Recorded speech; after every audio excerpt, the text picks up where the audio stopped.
비트코인은요, 이 세 가지에 모두 영향을 아주 크게 받는 자산입니다. 왜냐하면 비트코인은 상품 자산이란 특성이 있지만 이게 이제 가장 대표적인 게 금인데, 비트코인은 아직까지는 위험 자산이라는 포지션을 가지고 있습니다. 비트코인이 위험 자산의 포지션을 넘어가려면 적어도 현재 시가총액이 금의 필적까지는 못하더라도 적어도 지금의 한 5배 정도는 돼야 됩니다. 이번에 가격이 하락하면서 1조 달러 조금 넘는 시가총액이 됐는데, 금은 지금 16조 달러죠. 비트코인보다 시가총액이 16배가 많아요. 얘는 완전히 슈퍼 라이트급이고 얘는 지금 슈퍼 헤비급, 무제한급이잖아요. 그런 두 개의 자산이 같을 수가 없죠. 금과 같은 안전자산의 포지션을 지금 가져갈 수 있는 상황이 아닙니다. 비트코인은 일단 시가총액이 지금보다 적어도 한 5배 정도는 커져야 상품자산으로서 본격적으로 금과 같은 안전자산의 역할을 할 수 있지, 지금은 안 돼요. 그래서 이 비트코인의 포지션을 명확하게 알아두실 필요가 있습니다. 비트코인은 일단 주식과 같은 위험 자산이죠. 하지만 여기서 또 달라지는 게 있어요. 주식은 뭐죠? 증권이죠. 그 다음에 비트코인은 금과 같은 상품이다. 그래서 이 양쪽의 특성을 모두 가지고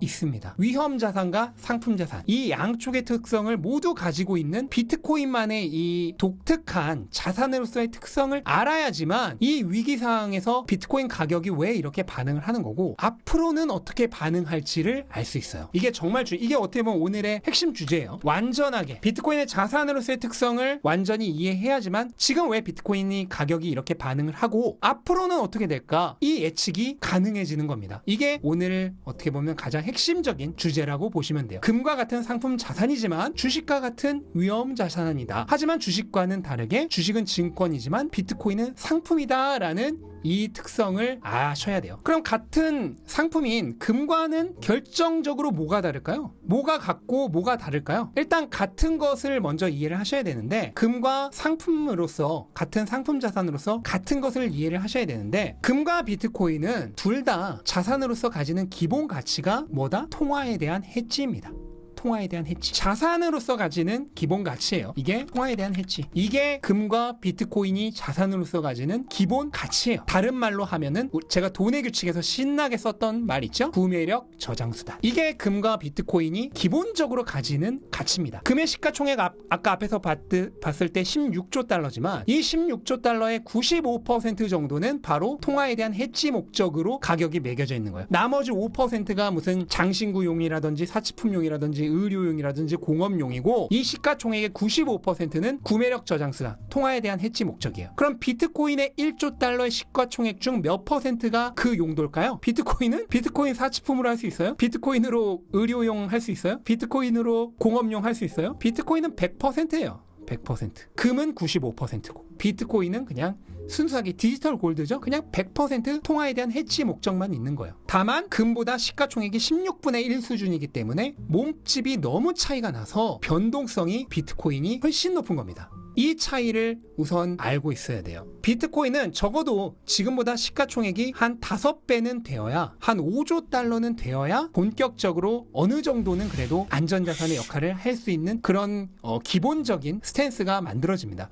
5조 달러가 돼도 저는 안 될 거라고 생각해요. 저는 비트코인이 5조 달러가 돼도 3조 달러가 조금 넘는 애플보다 변동성이 더 클 거라고 생각합니다. 그럼 왜 비트코인은 5조 달러가 돼도 3조 달러인 애플보다 변동성이 더 클까? 이게 바로 상품 자산의 특성인데요. 비트코인과 금과 같은 상품 자산이 가지는 자산으로서의 기본 가치가 통화에 대한 해지라고 했잖아요. 그러니까 다른 사용성이 없어요. 다른 사용성이 없이 오로지 구매력 저장수단이라는 목적 하나만 있기 때문에 결국 가격이 오로지 공급과 수요로만 정해집니다. 증권은 어때요? 주식은 자산으로서 가지는 기본 가치가 뭐죠? 당연히 통화에 대한 해지 목적도 있겠지만 기본적으로는 기업이 벌어들이는 현금 흐름입니다. 이게 주식이 가지는 기본적인 자산으로서의 가치죠. 플러스 통화에 대한 해지 목적도 있어요. 구매력 저장 수단으로서의 목적도 있습니다. 하지만 어쨌든 기본 가치는 기업이 벌어들이는 현금 흐름이에요. 이게 기본적인 가치죠. 부동산은 당연히 구매력 저장 수단도 있죠. 부동산도 뭐 10억이라고 할 때 10억이 다 사람이 들어가서 사는 그 가치가 아니죠. 당연히 구매력 저장 수단으로서의 목적도 그 안에 있습니다. 하지만 기본 가치는 어쨌든 부동산이면 사람이 들어가서 사는 가치죠. 그렇죠?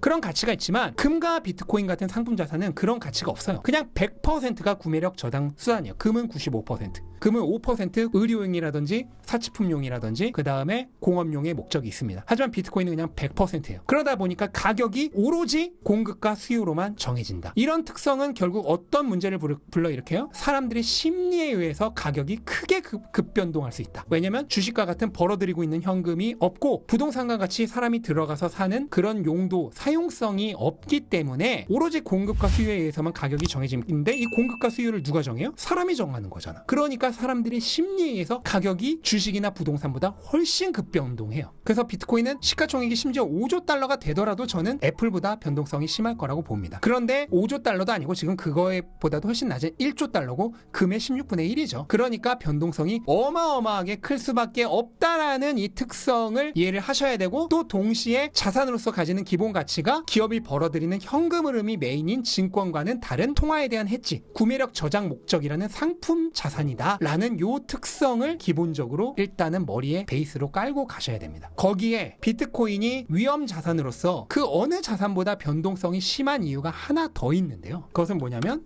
바로 지나치게 뛰어난 황금성입니다. 지나치게 뛰어난 황금성. 비트코인은 1년 365일 24시간 장이 열리죠. 이번에 일본이나 한국은 월요일날 모든 매도 물량이 폭발적으로 나왔지만 비트코인은 사실 일요일부터 떨어지기 시작했어요. 근데 주식시장은 일요일날 팔고 싶어도 못 팔잖아. 왜? 주말 동안 장이 안 열려. 또 공휴일에도 안 열려. 하지만 비트코인은 그런 거 없죠. 비트코인은 그냥 1년 365일 장이 열립니다. 1년 365일 장이 열려요. 근데 미국 주식시장 안 열리죠. 그 다음에 하루에 대여섯 시간밖에 거래를 안 하죠. 거기다가 비트코인은 전 세계 글로벌이잖아요. 전 세계 어디서나 그냥 스마트폰만 있으면 1초 만에 매도가 가능해요. 금 현물을 1초 만에 매도가 가능해요? 금 현물이면 1초 만에 매도가 불가능하죠. 그다음 금 인터넷도 장이 열리지 않은 시간에는 불가능하죠. 부동산 1초 만에 매도 가능해요? 아니잖아요. 부동산은 황금성이 제일 떨어지잖아요.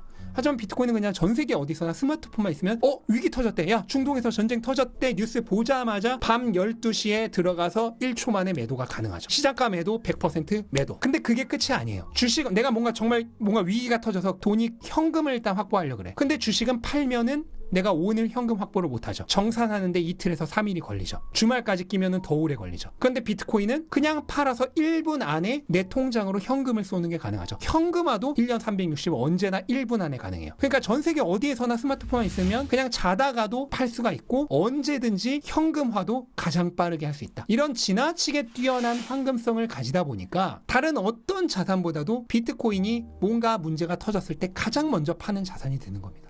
뭔 일이 생기면은 뭐가 왕이죠? 뭔 일이 생기면은 그냥 현금이 왕이에요. 금도 필요 없어요. 제가 좀 이따 보여드리겠지만 뭔 일이 터지면은 금도 하락. 어제 같은 날 금도 하락했죠. 어제 제가 봤을 때 금이 맥시멈 마이너스 3%까지 하락했어요. 금도 3%가 하락을 합니다. 뭔 일이 터지면은 심지어. 그때 왜 그래요? 금도 필요 없어요. 뭔 일이 터지면은 현금이 왕이에요. 다 현금으로 가요. 근데 비트코인은 다른 모든 자산들보다 가장 황금성에 플러스 현금화성도 가장 뛰어나요. 그러다 보니까 제일 먼저 파는 자산이 되는 거죠. 이런 비트코인은 특성을 가지고 있어요. 따라서 경기 침체는 말할 것도 없죠. 우리가 이제 어제 같은 그런 경기 침체 공포가 있었던 시기가 이미 있잖아요. 이미 우리는 겪었잖아요. 팬데믹이라고 하는 것을. 팬데믹 때 어마어마하게 하락을 했었죠. 어마어마하게 하락했었죠. 이때 대략 72% 정도가 떨어졌었습니다. 72%. 그죠? 72%가 떨어졌었는데 단순히 팬데믹이 막 발생한 요 지점으로서만 보더라도 63%. 그 다음에 진짜 팬데믹이 터졌던 시기에서부터 보면은 57%. 팬데믹 터지자마자 57%가 떨어졌어요. 근데 이때는요, 금도 떨어졌었어요. 제가 금도 보여드릴까요? 네, 이거죠. 2020년 3월. 금도 15% 하락했었습니다. 이때. 금도 15% 하락할 정도니까 경기 침체나 이런 문제가 터지면은 일단은 뭐든지 다 팔고 보자요. 무조건 다 팔아서 무조건 현금이 최고예요. 금도 팔아요. 금도 안전자산이라고 해서 이럴 때 안 내리는 게 아니라 금도 일주일 만에 15%가 내립니다. 진짜 위기 상황이 오면은. 당연히 비트코인은 황금성이 가장 좋으니까 제일 먼저 파는 자산이고 제일 먼저 던지는 자산이에요. 제일 먼저 가장 크게 하락을 합니다. 그렇게 되면은 이번에도 만약에 위기 상황이 앞으로 정말 경기 침체가 아직도 100%는 아니잖아요. 경기 침체가. 그런데 만약에 이대로 경기 침체가 100% 확정이 된다면은 가격이 어떻게 될지 솔직히 짐작이 가죠. 제가 굳이 말로는 하지 않겠지만 만약에 이대로 경기 침체가 확정이 된다. 그러면 가격이 이렇게 된다 하더라도 전혀 이상한 게 아닙니다. 왜냐면 제가 지금 비트코인이 경기 위기 상황이 됐을 때 어떻게 되는지를 보여드렸잖아요. 있잖아요. 이번에 같은 일이 일어나지 않을 거라는 보장은 없어요. 물론 당연한 얘기겠지만 이때와는 지금 시가총액이 몇 배가 차이가 나죠. 이때보다 지금 시가총액이 거의 한 7, 8배가 높습니다. 그거를 감안한다면 당연히 몸집이 훨씬 커졌기 때문에 이렇게 하락하지는 않을 거예요.